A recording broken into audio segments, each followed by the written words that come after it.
Hello, everyone. Welcome to Chalk Talk here on DK Pittsburgh Sports. We're going to break down some Ramon Wilson stuff. There's a lot of talk right now about, what the Steelers are going to do at wide receiver 2. Are they going to get one? If they get one, is it going to be an impactful guy? The Steelers believe that Ramon Wilson is going to be that guy. Maybe. He could be. He could be one of the answers. But either way, they want to find out what this guy is, who this guy is, what kind of a contributor he can be. They didn't draft him in the third round of the 24 draft for no reason, just to see, he didn't play his rookie year, so we're just going to give up on the guy, Now, he did primarily play the slot at Michigan. We'll see what he can do at the NFL level. He's fast. He's got good hands. Those are some things that he can work with. He's not the biggest guy. He's, under 6 feet tall, but some guys that are undersized can make up for it with really good speed, really good route running, good hands, guys like Antonio Brown, Deontay Johnson. Those guys can figure it out. They can do it. So let's take a look at 3 different plays here where you can kind of see some of the stuff that he needs to fine tune. Doesn't mean that this is stuff that, write him off, anything like that. It's nothing like that. But some stuff that he could fine tune, he can get a little bit more detailed on, he can become a little more nuanced and just better at. And that could really help, especially if the Steelers want him or could possibly envision him as what a lot of people would define as a WR2, which is a guy who can play on the outside. So let's take a look here. Ramon here at the bottom of the formation. He's running, a dig route here, pretty much. And what I don't like, and again, this is not necessarily me personally, but from knowing what coaches and scouts are looking for in terms of route running and stuff like that, what you want to see is guys when you are trying to beat a defender. Now, he's going to the inside of him, and he already has inside leverage. So he doesn't have to do anything overly crazy to get to the proper leverage here. That's a good thing. The issue here is how he goes about creating even more separation for himself, because if it's ever a situation in which he has to create leverage, this is a bad habit to get into. And so when you see here he's about to break, he does this little head nod. I'll play it for just a second so you can see it in real time, but he does this little head nod, and this is not the way to do it. See, that little head nod does nothing for cornerbacks in the NFL. What does do that for cornerbacks, because you notice he does this little head fake, that corner does absolutely nothing. He doesn't bite, he doesn't move, he doesn't sink his hips another way. Little head fake, no, nothing. It does nothing. He knows exactly where he's going, and he follows him right there, and he's right there on his hip. What you really want to do in these situations is you want to run, and you can either take a jab step or you can just flat out sprint at the guy's outer hip, okay? That's one way that you can do this. You can literally run to or make an attacking point this guy's outer hip, which would be his right hip. If you can get this guy at all to think in any way that you are going out in this direction, like with a jab step, whatever it is, to get him to bite, then you can cut this inside. That will do wonders for you. Doing this little head shake does absolutely nothing. That's stuff that you do in middle school and high school to get open. It doesn't even work that well in college, much less the NFL. That kind of stuff is not going to get it done. Now, I remember seeing this whenever I first watched this back. I was like, if I ever do something on Ramon Wilson's route running, that was going to be one that was going to really, really be an issue for me. That's not a way to create separation. Head nods don't do anything. What you do with your body absolutely does. And again, it's all about attacking hips when it comes to trying to get corners to go a different direction. So now, I don't think Ramon's ever really the read here, but that doesn't matter. You should always be trying to run your route as if you're the guy who's trying to get open.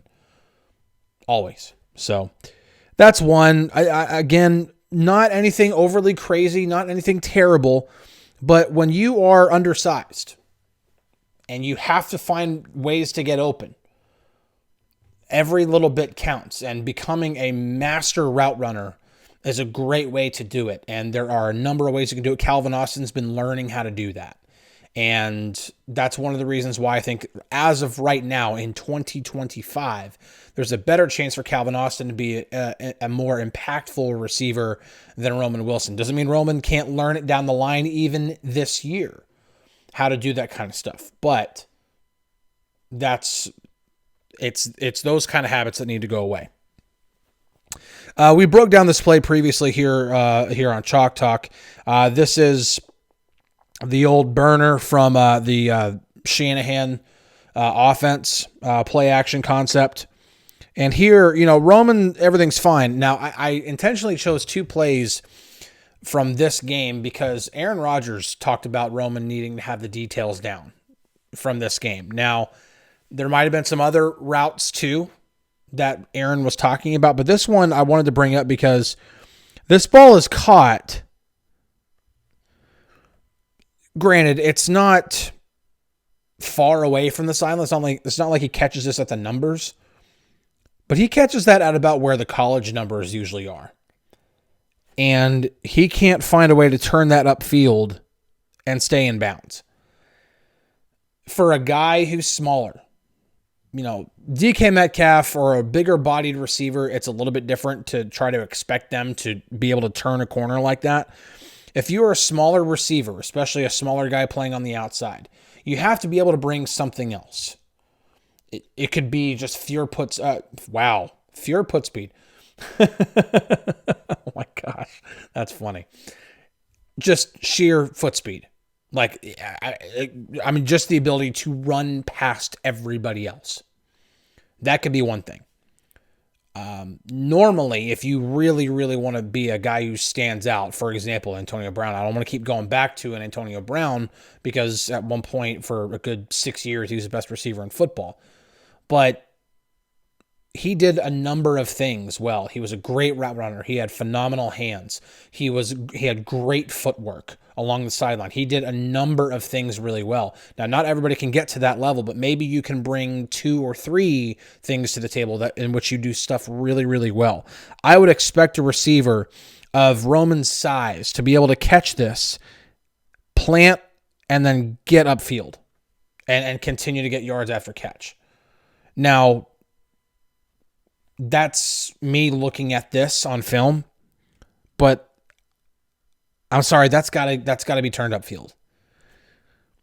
Get a foot in the ground. I mean, you get 3 right foot, 3 times you get your right foot in bounds after you catch it. I don't know why that can't get turned upfield and before you just jog out of bounds. I'm not a fan of that. Need to see more yak. Need to see more stuff afterward. And again, that might be me asking the impossible. I don't know. Didn't look impossible to me. So that would be another thing. Roman here, we got right here. Another thing where we're getting kind of this route running thing, this little hezzy that he gives. Again, to me, this is, if I can use a Tomlinism here, or just a Tomlin type term, this is JV stuff. This is the kind of stuff that you see work more often in high school and college, not in the NFL. When you're trying to create separation, these little hezzies don't typically ever do it. The best way for Roman, because of how fast he is to just run past this guy. Don't do this little hezzy thing. That doesn't get him off of, it gets him to maybe bite for just a second. But again, NFL corners are so good in terms of being able to recover. So good at being able to do that. And you see he just sticks with him the entire time. Now, Brandon Johnson's route kind of gets in his way, but that might be why. Again, I don't think that this really is supposed to ever get that condensed. And it'll be a whole lot easier. Another thing there, I mean, it gets too roundy. It's too roundy. It needs to get more. Yeah, I'm not a big fan there. Probably the proper way to run this, inside release, sprint.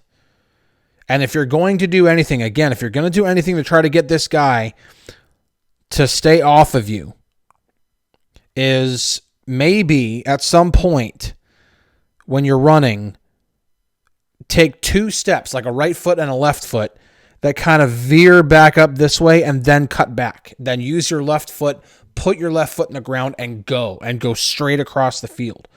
Something like that. Again, it's trying these little hezzy moves. It doesn't do anything. It doesn't create separation. And I'm not a fan of it. It's stuff that I don't think will ever help get him open. I just, the best way NFL receivers can do this stuff is being technically sound with your route running, and that's being able to attack leverage. And then if you have speed, use it. Roman has speed. He just needs to use it more often. So, route running still needs to improve. He can do certain things really well, and I think he has the physical capability of learning how to do this stuff. So when we're talking about down the line, like even as early as 2026, is Roman a potential answer on the outside? I think he can be, for sure. But there's some significant improvement that has to happen. And, we'll see what happens during this season. It might happen this season. Who knows? But these are just a few things right here that kind of show you, okay, there's still some JV parts of his game that need to upgrade to varsity level to, again, put this in more of the Mike Tomlin realm of defining things. So anyway, so that's, again, just a quick look at Roman Wilson. Again, this is not dumping on Roman Wilson at all. I actually think that he had a really good preseason. He had a really good training camp overall. Aaron Rodgers is heaping praise on him. Let's see what happens. But the tape shows there's still plenty of room for improvement. So we'll see what happens. Anyway, catch you guys on the flippity flip. See you later.